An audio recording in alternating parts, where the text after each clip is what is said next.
Nasa ano na po tayo ngayon, nasa ito pa, Gumaka na tayo. Gumaka, Quezon. Pupunta po tayo ng Matnog at doon po sasakay tayo ng Roro papuntang Leyte. Bye bye Leyte.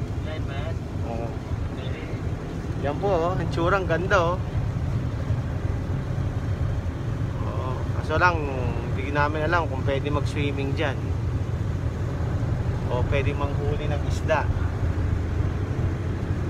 Yun po oh.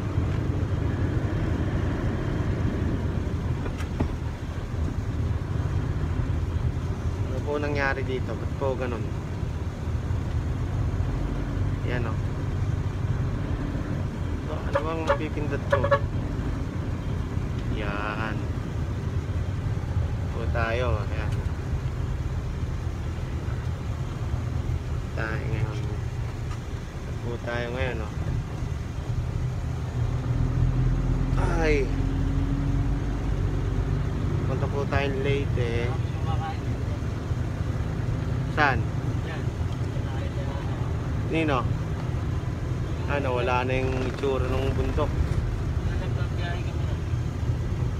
Tapos si Edwin nga eh. Yung driver nila Lolo Ed dati, payat. Nagduduyan sa isang truck eh. Nakakalimutan nagduduyan. Tumakbo ngayon, nakaduyan sa Hindi. Paano? Nagising? Nagising. Nagwawa na. Nagising.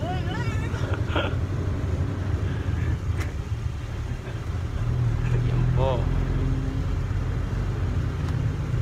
First time lang bumiyahe namin ng ganitong kalayo sa Leyte. First time lang. Kaya sumama po ako. Mahirap na po ang biyahe ng buhangin ngayon eh.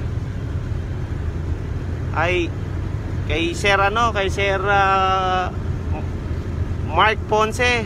Thank you nga pala sa sa sapatos. Salamat sir, ginamit ko na. Yung mga kung sino man gusto mag-sponsor, baka PM na lang po ako. Ito nga po pala yung driver namin yo. Pamangkin ko po yan, pamangkin po ni Joanne yan. Pamangkin po ng asawa ko yan. Pangalan niya po si Mark Neil Kirabo. PM nyo lang po siya, search nyo lang sa FB Mark Neil Kirabo.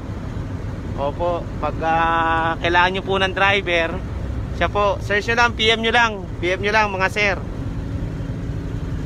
Diyan na po tayo oh. Mag-Gumaka na tayo.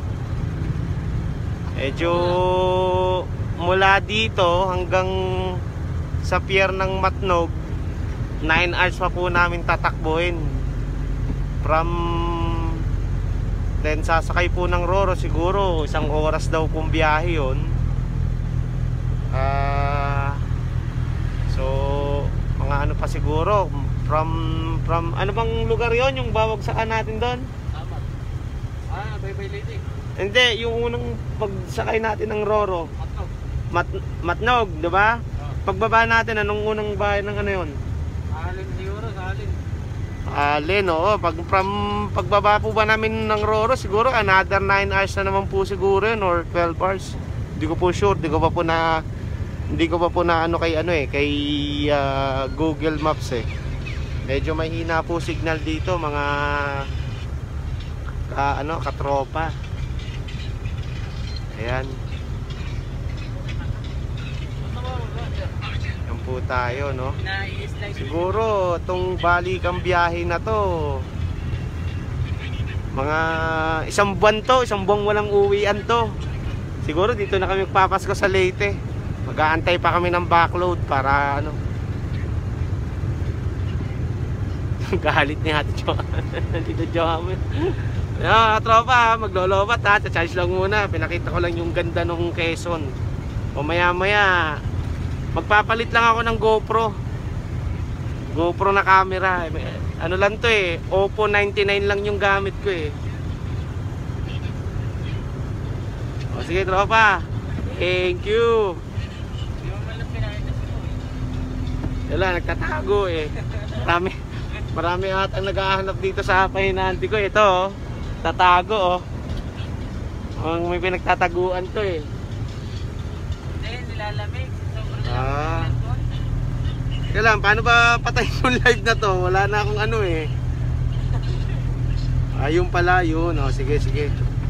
Ay, mga baon pala namin. Papakita ko sa inyo yan. Tapos, may pandesal kami. Ay, ano pala yan? Cheese whiz. Yun lang kinakain namin. Simula kagabi pala. Wala eh, walang pera. Oo. Ah, ito pala yung ano ko, pahinante ko. Baka may nakakilala sa inyo. Kailangan nyo ng pahinante ha. Si Raul Briones yan.